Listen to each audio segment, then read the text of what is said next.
بسم اللہ الرحمن الرحیم۔ اللہ کے نام سے شروع جو بڑا مہربان اور نہایت رحم کرنے والا ہے۔ محترم عزیز دوستو، السلام علیکم۔ محترم ناظرین، آج کی اس ویڈیو میں ہم پیش کرنے جا رہے ہیں ایک ایسا واقعہ جسے سن کر آپ کا ایمان تازہ ہو جائے گا۔ یہ واقعہ ہے ایک غریبوں کے عجیب حج کا۔ تو اس واقعے کو مکمل طور پر سمجھنے کے لیے اس ویڈیو کو اینڈ تک ضرور دیکھیں۔ محترم ناظرین، پرانے وقتوں کی بات ہے، عراق کی ایک شخص نے حج کا ارادہ کیا، جس کے لیے اس نے دن رات محنت مزدوری کر کے حج کے لیے اس نے رقم جمع کی۔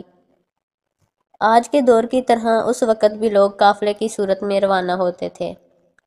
قافلے کے افراد کو جمع کرنے کے لیے ایک انتظار گاہ بنائی گئی، جو اس کے گھر سے کچھ ہی دور تھی۔ وہ شخص گھر والوں سے وداع لے کر نکلنے لگا۔ ابھرتے جذبات پہ سب کے آنسو نکل آئے اور سب نے اسے کپڑوں اور نیک خواہشات کے ساتھ رخصت کیا۔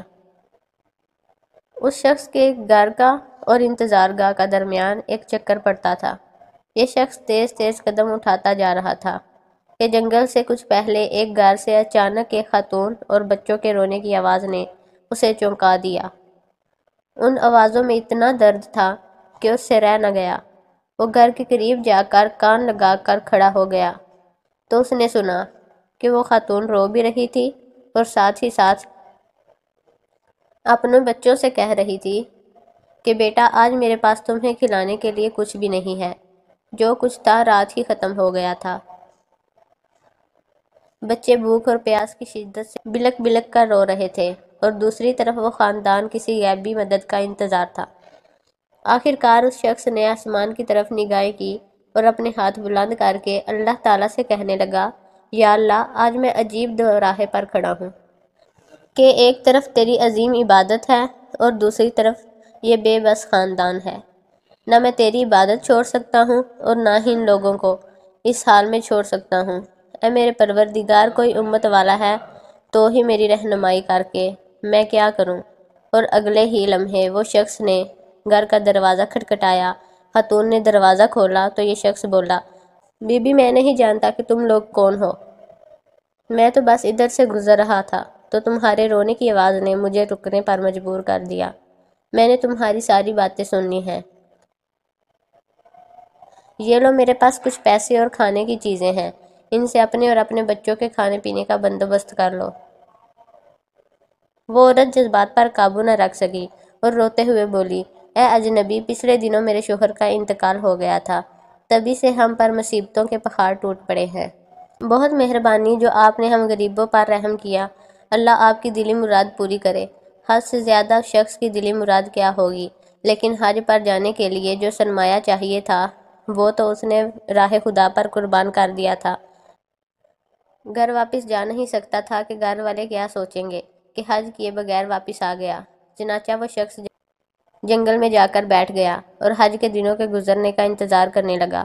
کچھ دنوں بعد جب حج کے دن گزر گئے اور قافلے کے لوگ جنگل کے راستے اپنے اپنے گھروں کو جانے لگے تو یہ شخص بھی چپکے سے اس میں شامل ہو گیا۔ تبھی ایک شخص اس سے مخاطب ہوا، بولا، جناب، حج مبارک ہو، میں نے آپ کو فلاں جگہ آب زمزم پیتے دیکھا تھا۔ کچھ دیر بعد ایک اور شخص بولا، میں نے آپ کو طواف کرتے دیکھا تھا۔ اور ایک اور شخص بولا، میں نے آپ کو شیطان کو کنکریاں مارتے ہوئے دیکھا تھا۔ غرض یہ کہ ہر ایک حاجی اس کی موجودگی کی دلیل دینے لگا۔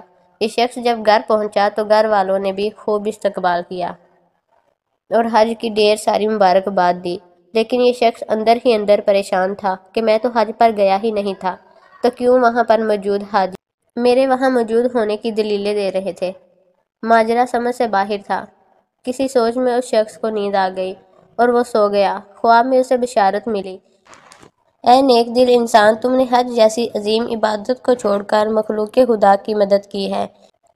اس کے بدلے میں اللہ تعالیٰ نے تمہاری شکل کے ایک فرشتے کو تمہاری جگہ بھیجا، اور یہی نہیں بلکہ فرشتے کے حج کا سارا ثواب بھی تجھے ہی ملے گا، اور اسی لیے ہر حاجی تمہاری موجودگی کی دلیلیں دے رہا تھا۔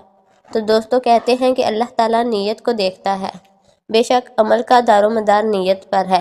اللہ تعالیٰ ہم سب کو نیک عمل کرنے اور مخلوق خدا کی خدمت کرنے کی توفیق عطا فرمائے۔ آمین ثم آمین۔